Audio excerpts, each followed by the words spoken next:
Engineering college எங்கப்பா இருக்கு? ஸ்ட்ரெயிட்டா போயிட்டு இங்க போனாதான் ஃபர்ஸ்ட் பில்டிங் தானே. சரி கண்ணு.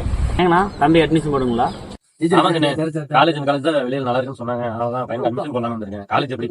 காலேஜ்லாம் பரவாயில்ல, நல்ல காலேஜ் தானே. பாத்தீங்கன்னா இது அட்னம்ஸ் காலேஜ். இப்போ 3 கம்பெனில பிளேஸ்மெண்ட் அப்ளை பண்ணிட்டு செலக்ட் ஆயிக்கலாம்.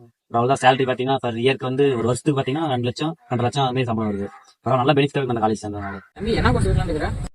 நான் மெக்கானிக்கல் டிபார்ட்மெண்ட் எடுக்கலாம்னு இருக்கேன். அதெல்லாம் பிரச்சனை இல்லப்பா, நல்ல டிபார்ட்மெண்ட் தான். ஸ்டாஃப்ல நல்லா ஜாலியா ஃப்ரீயா தான் பேசுவாங்க, நல்ல கோச்சிங் கிடைக்கும். நம்ம காலேஜ்ல பாத்தீங்கன்னா செப்பரேட்டா ஒரு டிபார்ட்மெண்ட் தனித்தனி லேப் இருக்கு. நம்ம டிபார்ட்மெண்ட்ல பாத்தீங்கன்னா MD lab, EP lab, FM lab, CAD lab, thermal lab இதெல்லாம் இருக்கு. நம்ம எக்ஸ்ட்ரா கோர்ஸும் கனெக்ட் பண்ணுவாங்க. அதுல பாத்தீங்கன்னா மாஸ்டர் கேம், 3D பிரிண்டிங், கேட்டையா புக்கு வெளியில போய் வாங்கணும் அவசியம் இல்ல, லைப்ரரியில இருக்கு. நம்ம காலேஜ் கேம்பஸ் இன்டர்வியூல வேலை வாங்கி தந்துருவாங்க. ஸ்போர்ட்ஸ் பாத்தீங்கன்னா ஃபுட்பால், வாலிபால், கிரிக்கெட் இந்த கேம் மட்டும் இல்லாம எல்லா கேமும் கனெக்ட் பண்ணுவாங்க. சரி கண்ணு, சரி நம்ம போய் பார்த்துட்டு வரோம்.